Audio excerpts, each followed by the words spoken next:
Welcome to Bat Therapy, the psychology of Batman, superheroes, and other comic book characters.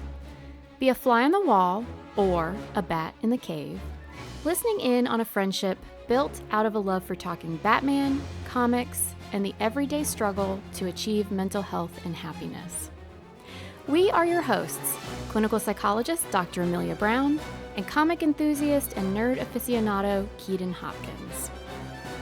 This podcast is about providing education and understanding and is not a replacement for mental health treatment or support. If you're needing help, go to bat-therapy.com for resources. Yay! Holiday episode! Because we can do what we want. And so we're ending our season randomly with holiday things because it is the holiday season. Yes, and the holiday season is a very stressful time, and you know what? It's a good time to practice mindfulness. There you go. I really like what we're doing today. So today we're going to be talking about the Holiday Nights episode of Batman the Animated Series. So Yes. season 3 of Batman the Animated Series, they actually called it the New Batman Adventures, and the Holiday Nights was actually the very first episode. And one of the things they do different with it, because normally with the Batman episodes it's like one story over the half-hour episode, but with this they break it down into technically 4 separate stories. Oh yeah, I guess that brief ending is technically a separate one. I love the ending though. It's That's great. like my favorite part. Yeah. So it starts on December 22nd and it runs all the way through New Year's. So they're doing exactly what we're doing, because it starts on December 22nd, and the first thing they do is a story with Harley Quinn and Poison Ivy. But what's interesting is the comic that it's based off of actually had an extra story. I didn't know it was based off of a comic. Yeah, it was adopted from, so the Batman Adventures comic book was like almost like a continuation or a side by side of Batman the Animated Series. Oh. It was the same type of animation and everything. And so it was just a fun little comic. And this was the comic was the Batman Adventures holiday special. And one of the small stories in it was called White Christmas, and it was about my boy Victor Fries. He escapes from Arkham, and I think the reason they didn't put it in the TV show is because at the time in that comic I think they had killed off Nora Fries, but in the TV show she wasn't dead yet, but I think they end up bringing her back. It's a whole thing. But he escapes from Arkham and is simply just trying to freeze Gotham because he wanted to give Nora a white Christmas because she always loved the snow. Yeah, and so it was a cute story. Yeah, that sounds nice. You know I have a thing for Freeze, and so it was sad, but it was also just, it gets you in the feels, but it was great. Everything else here is pretty funny though. The Harley Quinn Poison Ivy team up is great because it's a Bruce Wayne story along with a Batman story. Yeah. So essentially they use Poison Ivy's good old lipstick where she controls people, usually men, and does a little smack on the lips of Bruce Wayne at a party. And lo and behold, he's forced to essentially foot the bill for them going holiday shopping everywhere. It's so much fun. And the first thing it made me think about, and I don't even know if we've ever talked about it on the podcast, is how the person Bruce Wayne is in so much danger in Gotham. Like yeah, rich people have a lot to look out for in Gotham. Like, he's had a target on his back for so long. I'm really shocked no one's figured out he's Batman simply because he's rich and existing without 9 bodyguards around him. True. And he's also, at least in this storyline, they even said he's the #1 bachelor in Gotham. So he's not just rich, but he's desirable. And that's a really good point about bodyguards. I mean, even if you don't necessarily need them, like, you see Jason Momoa with his bodyguards next to him is some of like my favorite pictures because he's just towering over them. Yeah. So you think even if that was the case, he would still have bodyguards of some sort to kind of watch around him, even if he's super fit and buff.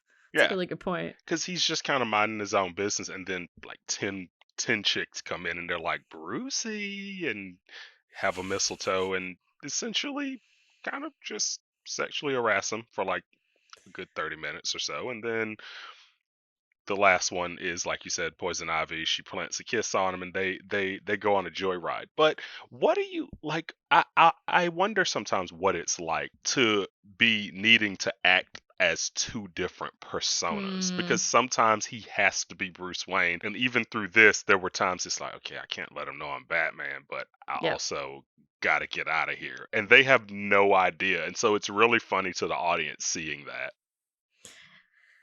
That is a good question.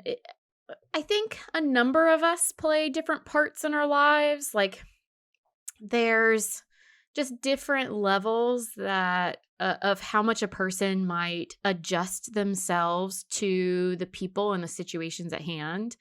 Like, there are some people who tend to, I don't want to say rigid because it's not necessarily a good or bad thing, but tend to have a more fixed approach and personality with things, where these are the people where you go, oh yeah, that's so and so, they're, they're just so them no matter what happens, versus someone who really bends and flexes to the situation at hand. So this is obviously in the extreme, to the point where you have literally different personas and you're trying to hide that they're connected to each other. So I don't know, it would be really tough. And Yeah. I guess in some ways celebrities nowadays, with, I mean, it's got to be hard with all the social media and all Oh the my internet God. stuff and everything. I mean, you do, I You think, in never some turn it ways, off.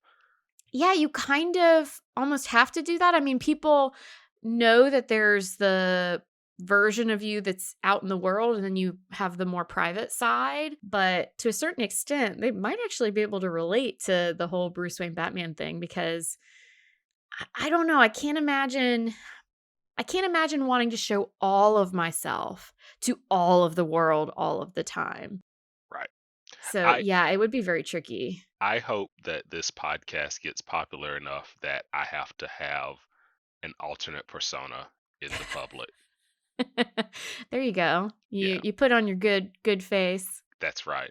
Because like it's with Bruce Wayne, his persona is I'm a bachelor and Mm, and you never see me with anyone. Like I feel like you never even really see him out in public with Alfred much. mm. You see the pictures of him and his four adopted boys, which no one really ever asked questions about.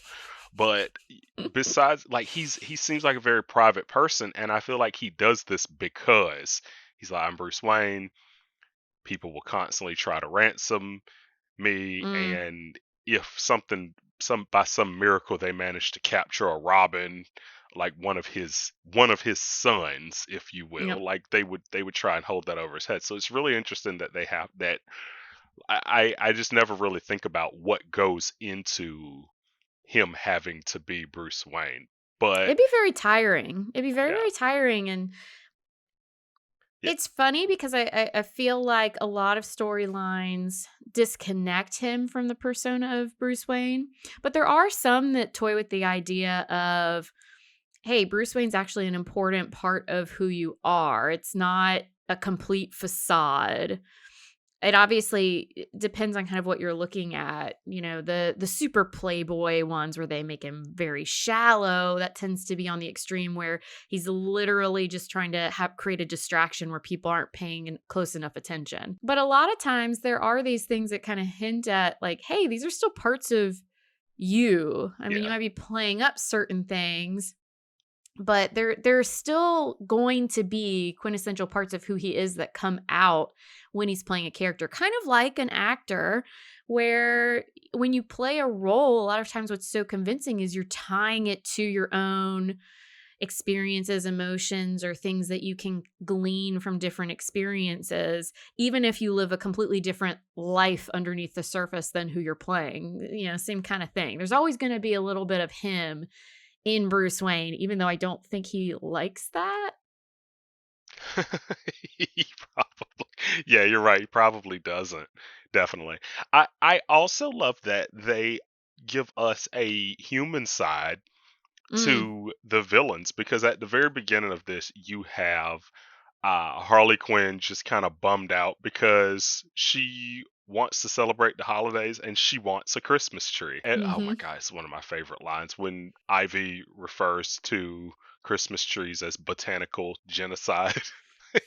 I know. She's like, oh. But it's so on the it's so like it's so in character for her. But Yep. I do love that this is Harley Quinn and she's like, I really want a Christmas tree. And even after they get captured, it's like Batman takes his grappling hook and pulls a Christmas tree like on top of him or something like that. And Yep. she's so happy because she's like, yay, we have a Christmas tree.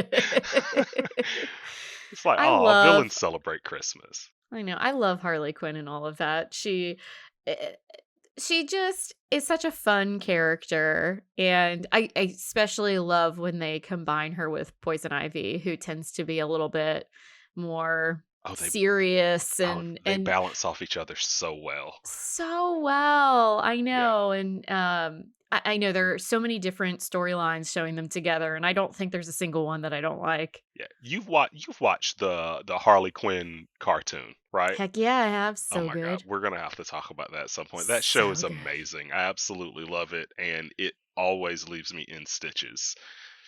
It's it, Clayface just leaves me cry laughing every yes, single time. yes. Speaking of, he's in the second story. Oh, yeah. What Christmas. guys, Yeah, that was not planned. yeah. Yeah, That we're transition just was not planned. It yeah, we're just good like that. I don't know what We're to tell you. so Like, good. it's just talent. It's just there. But yeah, Christmas Eve. It's set on Christmas Eve, and Harvey Bullock is Santa Claus in the mall. The last person. Ever. I would rather. I feel like I would rather a Gotham villain, like a Batman villain, to be Santa Claus over Harvey Bullock. Like he's just the Depends worst. on the villain, but I do agree that there are a number of villains I would rank above. Yeah.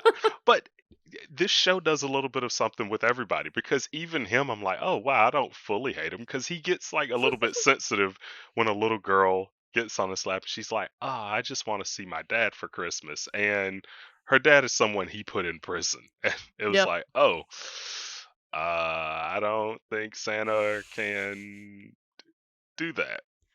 But you're great. Yep. You're on the nice list. That's great. Like, it's really funny. Hey, I respect that because Yeah. what do parents not want? They don't want the Santa at the mall to give their kids false promises that then Yes. they just burst out crying on Christmas Day when it's broken. Yeah, that I would be a horrible Santa because I don't know if I could balance straight up lying Mm. with brutal honesty. It's like either you're gonna get one or the other. Like a child is like, "Oh, all I want for Christmas is to take over the world," and I'm like, "How about therapy?" I think that is a great alternative, right? Like I always think about the elf from Home Alone when he Mm. when he gives Kevin some Tic Tacs because he's out of candy canes. And he's walking to like his broken down car. Like it's like I'm gonna do the best I can. I'm a good person, but you're not getting the true North Pole experience here. Like guess what? In Gotham, Harvey Bullock is is That was an Santa interesting Claus. choice. That was a Right. very interesting. I wonder what discussion led to Bullock being Yeah. Santa Claus. He must have lost a bet. Yeah. But it turns out like a kid is shoplifting and it's Clayface because that's how things work in Gotham. You can never have true peace. It's what you thought was just an innocent kid shoplifting turned out to be an absolutely terrifying villain. Which did you I completely forgot this and listening to it I could tell, but Ron Perlman voices Clayface. Um That's why he sounded so familiar. Yeah, Ron Perlman voices Oh. voices him, and so it's this Batman animated series is just the number one. Like, retire it to the rafters of MVP of animated TV shows. Love it so Everything in much. it is just perfect. R.I.P. Kevin Conroy. I'm still It was actually very in mourning. sad, Yeah, yeah, watching that because, he died not very long ago, and just hearing his voice and being like, "Oh, you were such a big part of my childhood." And yeah, I mean, still even now, I think I might have already even mentioned this on the podcast, but for me, people would be like, "Oh, which Batman? Which Batman is your Batman?" Because people know I'm weird and obsessed with Batman. yeah. And I'd say, "Kevin Conroy," and they go, "Oh," because they meant the live action, real movies. Well, And yes, I'd be like, "No." I'm the same. I'm the same way as them. Like, whenever the who's your favorite Batman conversation comes out, I always feel like there's one person that's like Kevin Conroy, and it's like, you know what they're asking. Like, everyone knows Kevin Conroy in Batman the Animated Series is the best. They're No, not asking. everyone knows that. ev- Not everyone knows that, Keaton. Okay, everyone You should. know that. If you Yes, ask me, you know that. yeah, But the everyday person, maybe not. They're no, not all nerds. yeah. But like, I feel like if I say Kevin Conroy, I'm forcing a teachable moment on them, and I'm like, Mm. I'm a teacher during the day. I'm off work right now. Like, no, I'm not. I'm just gonna say Michael Keaton, keep it moving. Although I'm not. I'm torn because I love Michael Keaton. I really loved Affleck's Batman, and Robert Oh, Affleck is great. Pattinson Yeah. is, oh my god. I Edward Cullen's dead. He is Yep. Batman. Oh my god. Yeah. Well, I mean, Edward Cullen was already dead, but Okay, I see what you did, and yep, yep, technically that is completely true. yep. I've never seen those movies, and Dead and you glittery. said Dead English. That would have been a better name for those movies. I mean, I guess Twilight is dead and glittery. I No. I mean, if you had to describe a time of day, we're getting way off topic here, but We if are. you had to describe a time of day that was dead and glittery, Twilight would probably be what you would choose. This is a good time to tell our listeners, yes, I am ADHD. I do have ADHD, and And yeah, I have no excuse.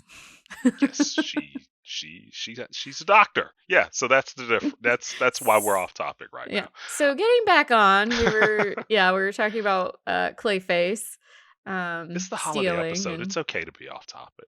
there you go. I'm also drinking alcoholic eggnog right now, so that's a thing there. Yeah, so yeah, Clayface is there, and Batgirl shows up, and they defeat Clayface, and the last part was funny because Clayface apparently just anything he steals just goes inside of his body, and so now they have to get the evidence, which, It's gross. like, I wonder what the laws are for that, like how they deal with Oh. metas and standard procedure, because that's kind of invasive. He's passed out, and they're Well, I mean, if we're going by the standards of the Flash show, they have no rights. You just put oh them away forever. So oh my gooping, god, it's like so bad. seeping through someone's stomach, or I don't even know if he considers his stomach.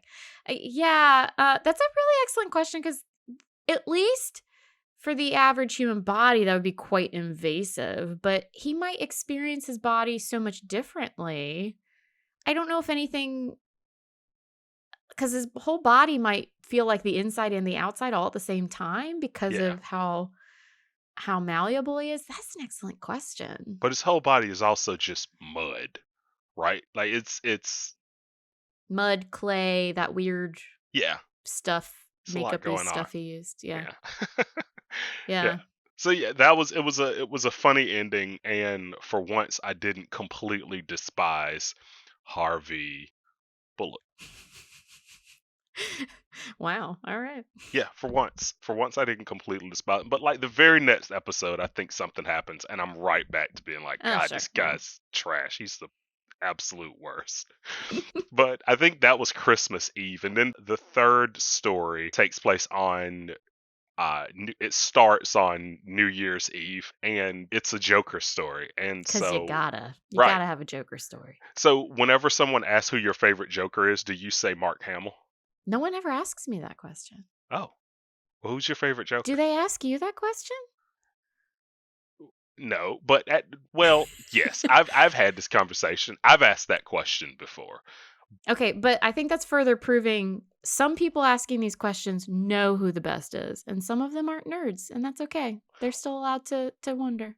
Well, Who normally is I ask that Yeah, I question as like, love Mark Hamill. yeah, he is great. I normally ask that question as like a talking point though, because if you think about it, every single Joker is vastly So different. Like, different. Because actually I loved Heath Ledger just as much. yeah, Yeah. yeah, He but was excellent. yeah, because Heath Ledger was great because you just he would just lie to you. He'd be like, "Do I look like the guy with a plan?" And then you realize he's been playing chess this whole time and had a multi-tiered plan, Yeah, including a yeah. bomb inside someone's body. But I actually, in terms of the character itself, I would say that I think that's my favorite just because of how topsy-turvy, philosophically just twisty he's they made that terrifying. whole thing. Yeah, it was so good. He's But Mark terrifying. Hamill definitely, when you hear his voice as the Joker, just is like, oh yeah, well that's the Joker, obviously. And it had been a while since I'd watched this episode, and so I laughed so hard because Joker he does the most Joker thing ever. He hijacks Cable and gets on the air and says, his New Year's resolution next year he's not gonna kill anyone, but he intends to make up for that by killing everyone that night. Naturally. And I That is just love Joker that. logic right there. I Yep. just love that because it just goes back to our day in the life of a Gothamite episode. Like no one Mm. gets to have any peace in Gotham. Even like New Year's, it's like, oh man, here I was listing out all of my resolutions, and nope, Joker's gonna try and kill me. Hmm. Makes you wonder who goes out on New Year's Eve in Gotham. Who goes out for anything? Right. Well, yeah. Yeah. Right. Yeah. Like do they yeah, I wouldn't be caught dead in a public place during that. Like it during in Any major Gotham. holiday Any major holiday. Like it's just or absolutely event, horrible. festival, anything. Yeah. Oh man, those must be real bummers there. I mean, you've got like 20 people showing up. Do you think it hits a point where every You just don't Gothamite care. just has like a YOLO attitude, like it is what it is. I'm seize the day until the day ends. Like I'm just over it. I'm tired of being afraid.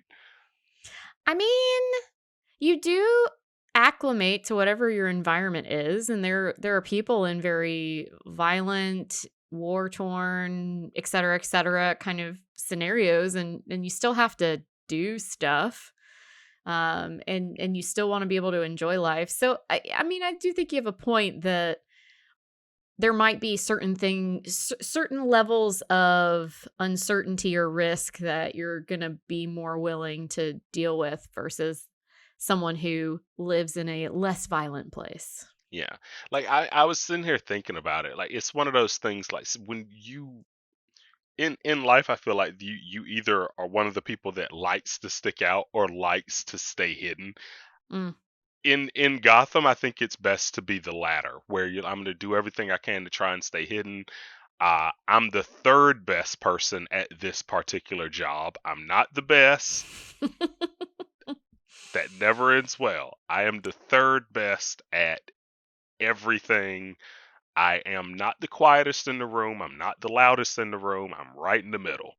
So Right? not being American, like more of a Scandinavian approach to life would be safest. I was reading about this where because here well because there are many reasons many of us in the United States have been reading what it would be like to live in different countries the past few years. So I was just reading some things about Americans going to Scandinavian countries, and one of the differences was in America it's all about standing out and being special and being the best at stuff, and then adjusting to the no, don't stand out. We're all here doing our thing. It's not necessary. Why are you pulling attention? Or just kind of a more, I don't know if laid back's not really what I'm trying to say, but yeah, not so much of the I need to be first or I always need to be excelling or moving or pushing. Yeah. So yeah, a more Scandinavian approach might keep you living longer in Gotham. I feel like, and I'm not sure when it kicks in, but yeah, you're in America. I feel like we're all raised with this attitude, like America's the best and everywhere else sucks. And then at some point, well, hopefully you break out of Yeah. it. I think, there's also generations to a lot of, once again, we're off topic, but hopefully this is interesting for people.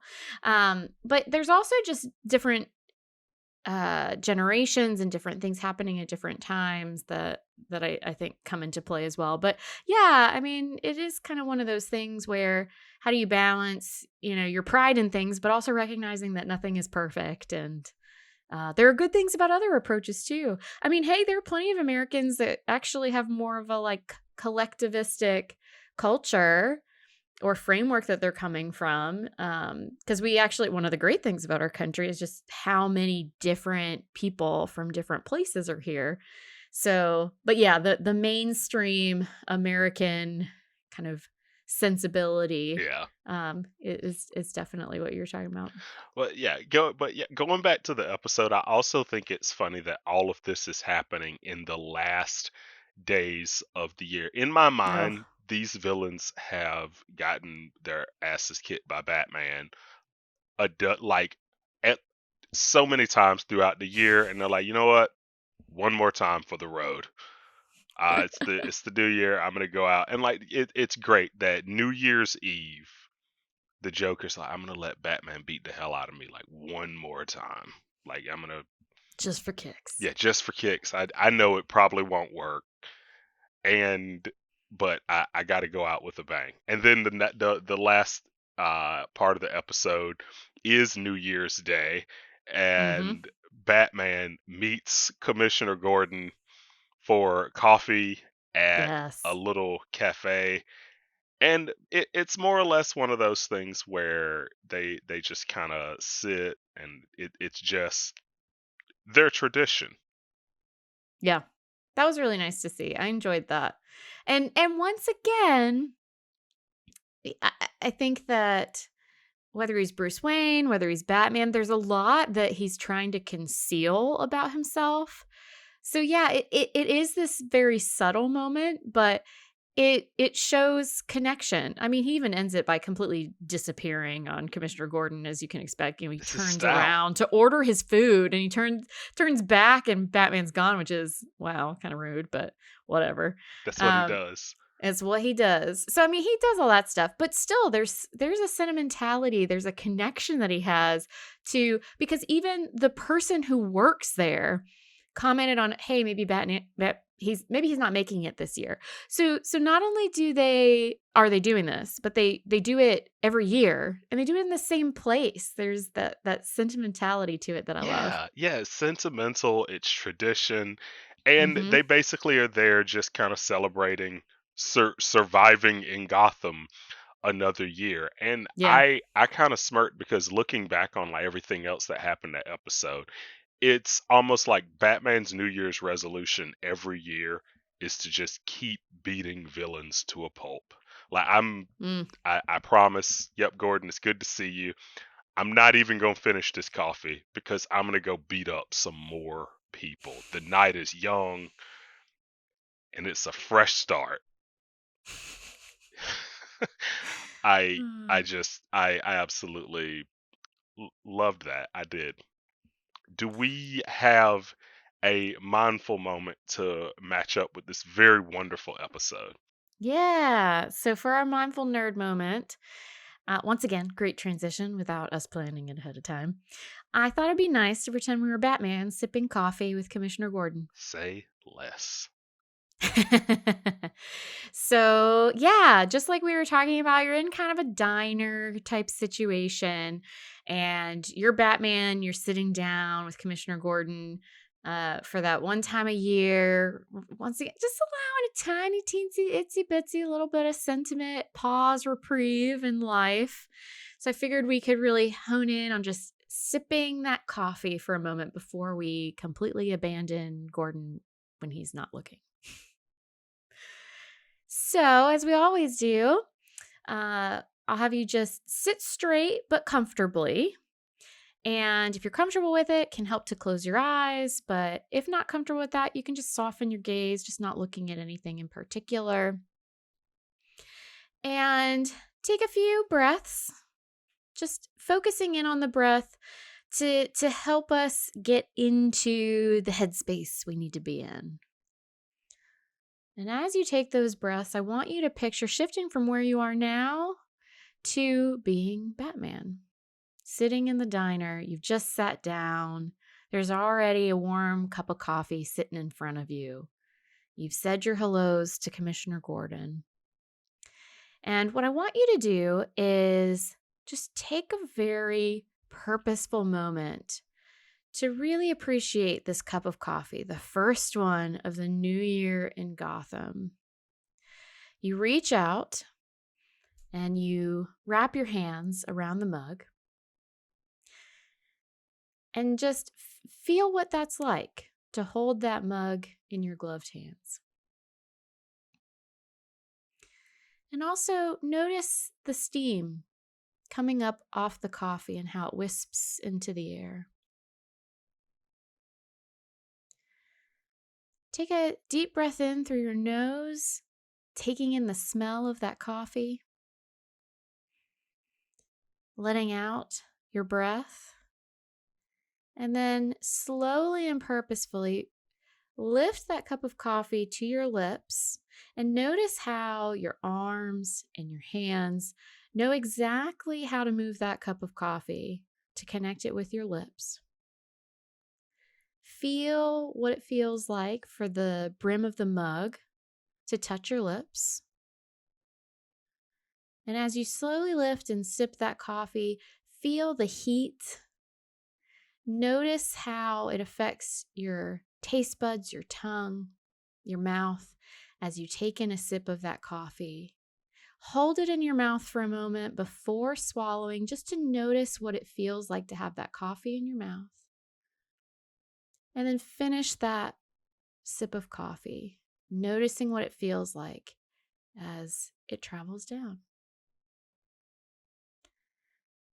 And now I want you to place that cup of coffee back down on the table. Commissioner Gordon, he's turning to the side to order his food, and you take your chance and you slip out quickly from the seat, back out into the busyness of Gotham. So we're going to shift back to the podcast. So just take another few breaths and shift from being Batman back to being yourself. Also not a bad person to be. And when you're ready, open your eyes, refocus, and let me know how that was. I was not ready to stop being Batman. I was really in the zone. Kind of figured that would be your response. Yeah, just Batman enjoying coffee. Like that's a good place. That's a good place to be. And honestly, I think that in this day and age, like being out shopping and everything, having coffee and practicing mindfulness is very, very easy. There's a shopping center in where I'm at. There are 3 Starbucks in one parking lot I didn't because even understand that. well, it's funny because it just breaks down that way because there's a Barnes and Noble with a Starbucks inside. Oh, There's a Target next to it with a Starbucks inside, and then at the very oh. end there's a grocery store, a Harris Teeter, and it also has a Starbucks inside. So 3 Starbucks, They want to one make sure you can get coffee no matter what you're doing. one parking lot. Yeah, and not even a quarter mile down the road is 2 other Starbucks. Like no matter what way you go, and so while you're out shopping and being stressed out, which do people still go in stores and shop? I feel like everything's online now, I but did it the other day. It was kind of fun. yeah, Yeah. I did it. I tried to, and It sucked. Normally, my big Oh, thing is I go out and try and buy like movies and TV shows for super yeah. cheap. No one had anything. Oh, No one had anything this year, and I don't know if it's shipping issues or oh, sure, people yeah. just have streaming services now, so DVDs and Blu-rays are dead. But yeah, I didn't really get Sad. much of anything. It was sad. No. You are right, though. Being able to sip a cup of coffee or tea or whatever your drink of choice is, it can be a really nice moment to just be mindful, be in the moment. It hones in on a lot of different senses, and sometimes we're just so busy doing things and we're multitasking that before you know it, your cup of coffee's gone. Yeah, But this is a nice way to just take in the moment, really appreciate it, and if you want it to be extra super fun, you pretend that you are wearing the Batman cowl. yeah. Plus, caffeine makes everything better. Thanks for nerding out with us. I'm clinical psychologist Dr. Amelia Brown. Find me on social media at Crafting the Mind. And I'm comic enthusiast and professional nerd Keaton Hopkins. Check out my TV and movie reviews on YouTube at Team JBS. Check out our website at bat-therapy.com, our Bat Therapy YouTube channel, and follow us on social media. See you next week, same bat time, same bat channel.